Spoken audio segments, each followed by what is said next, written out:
Fantasi Padang Indonesia.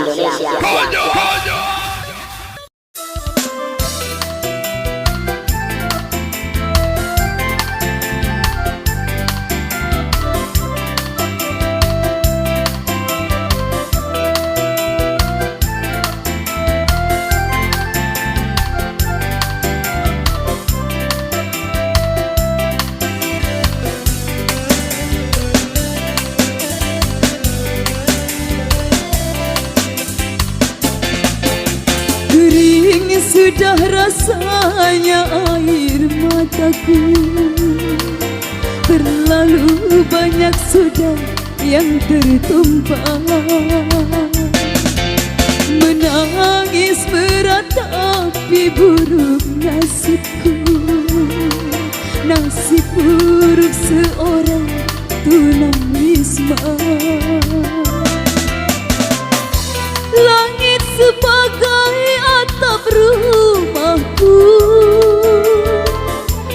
dan bumi sebagai lantainya.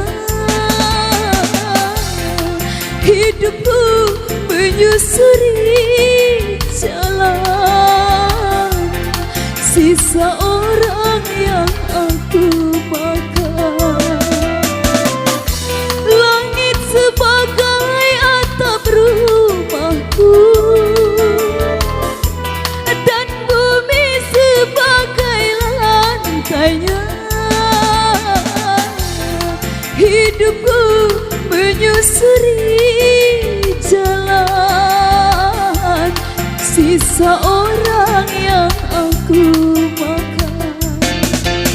Jembatan menjadi tempat perlindungan dari terik matahari dan hujan. Begitulah nasib yang aku alami. Entah sampai kapan harus begini.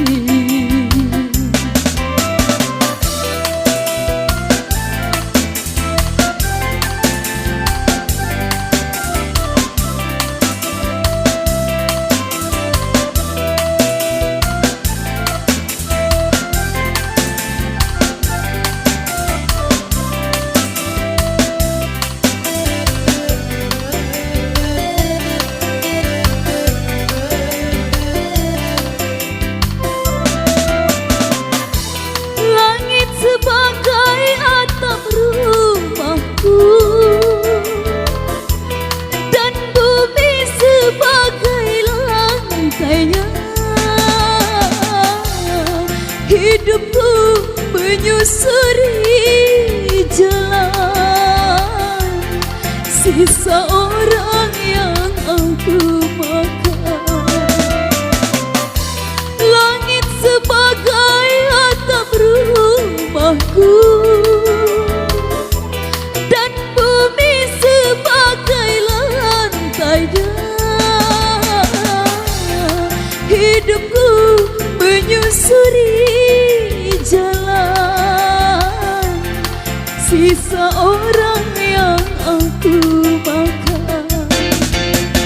Jembatan menjadi tempat perlindungan dari terik matahari dan hujan.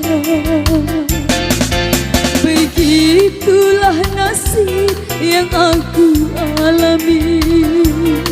Entah sampai kapan harus begini. Ha, ha, ha, ha, ha. Entah sampai kapan harus begini.